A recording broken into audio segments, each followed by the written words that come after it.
If you're tuning into this explainer, you're probably in one of two camps.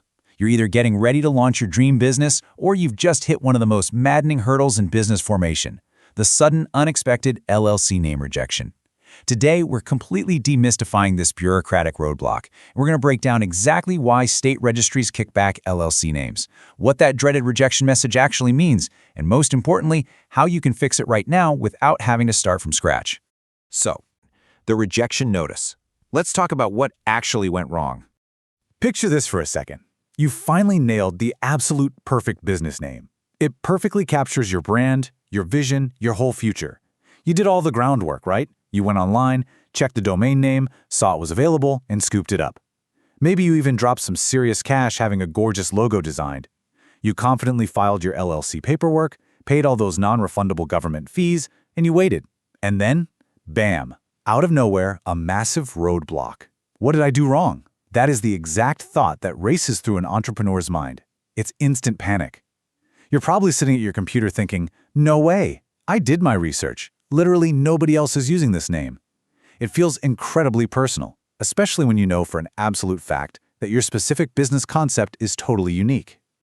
But instead of that shiny new approval certificate, the state just sends you a stark, jarring notice with 3 heavy words: name not available. Seeing that on an official government document, it's a gut punch. But let me reassure you right out of the gate. Receiving this notice absolutely does not mean your business idea is dead in the water. It's just an administrative hurdle, and we're going to clear it together.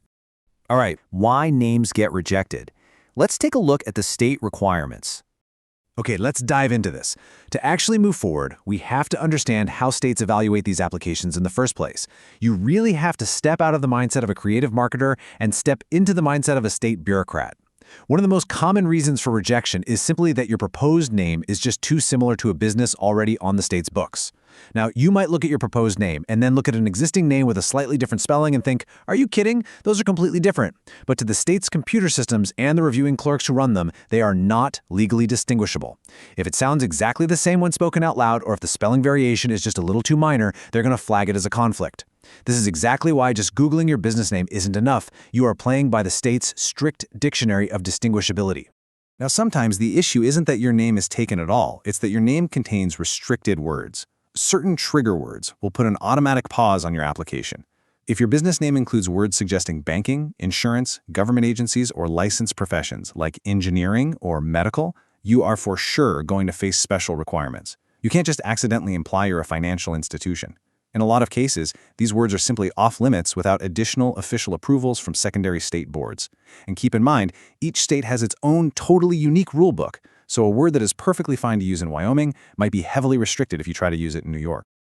If you're forming your LLC for the first time, choosing the right name is one of the easiest places to make a mistake. That's one reason I recommend Northwest Registered Agent.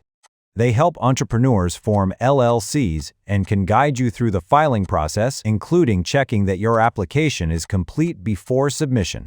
I've included my affiliate link in the description below. If there are any current discounts or special perks available, you'll receive them through that link. It also helps support the channel at no additional cost to you. Then there's this one. Another incredibly common but totally overlooked reason for rejection is simply missing your LLC designation. Almost all states legally require your official business name to include an entity identifier at the very end of it. This means you have to include a phrase like limited liability company or an approved abbreviation like LLC. If you just filed under your catchy brand name without attaching that legal tag to the tail end of it, your filing is absolutely getting rejected until it's corrected. It's a hidden, easily fixable culprit, but man, it holds up thousands of applications every single day. Moving right along, your action plan. Let's map out your steps to recovery. Now that we actually know why states kick these applications back, you can take action. You're not at the mercy of a faceless State Department here. You just need to follow a precise sequence to get your business officially on the books. Step 1. Read that state rejection notice carefully. Don't just glance at it, panic, and close the tab. Read the fine print to understand the exact, specific reason they cited for the rejection. Step 2. Go directly to your state's official business database and run a search to see if a similar name actually exists. Keep a super close eye out for those slight spelling variations we talked about earlier. Step 3. If you need to, adjust your name so it becomes legally distinguishable to the state while still proudly reflecting your brand. Sometimes, just adding a geographic identifier or one extra descriptive word is literally all it takes. And finally, step 4. Review all of your state's naming requirements one more time before you hit that resubmit button. And that leads us avoiding future delays. Let's get proactive. Now, if you're watching this before you've actually filed, you are in a fantastic position. Spending just a few minutes on upfront research before you hand over your filing fees can literally save you weeks of administrative headaches. I've consolidated everything we've talked about into a quick, actionable pre-filing checklist. Visually verify this before you ever hit submit. First, search your state's specific business name database. Again, not just a web search engine. Second, review your specific state's naming rules. Third, double-check that your proper LLC designation is tucked right at the end of the name. And fourth, look closely at your name to make sure it doesn't accidentally contain any restricted words that you don't have approval for. Check off all 4 of those boxes, and your chances of a seamless, fast approval absolutely skyrocket. If you're ready to start your LLC and you'd rather have professionals handle the paperwork, check out Northwest Registered Agent using the link in the description. If there are any current discounts or special perks available, they'll be applied through that link. It's a simple way to get your business started while also supporting the channel. Thanks for your support. Look, I really want to hammer home the core thesis of this entire explainer.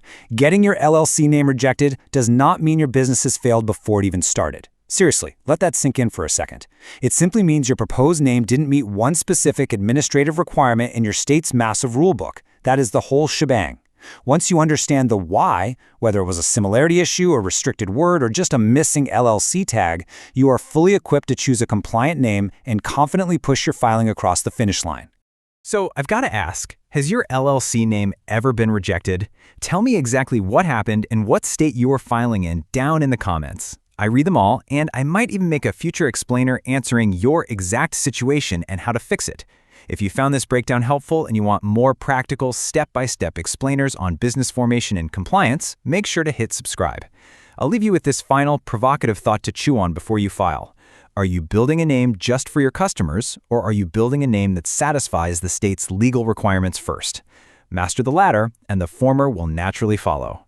Thanks so much for learning with me today, and I'll see you in the next explainer.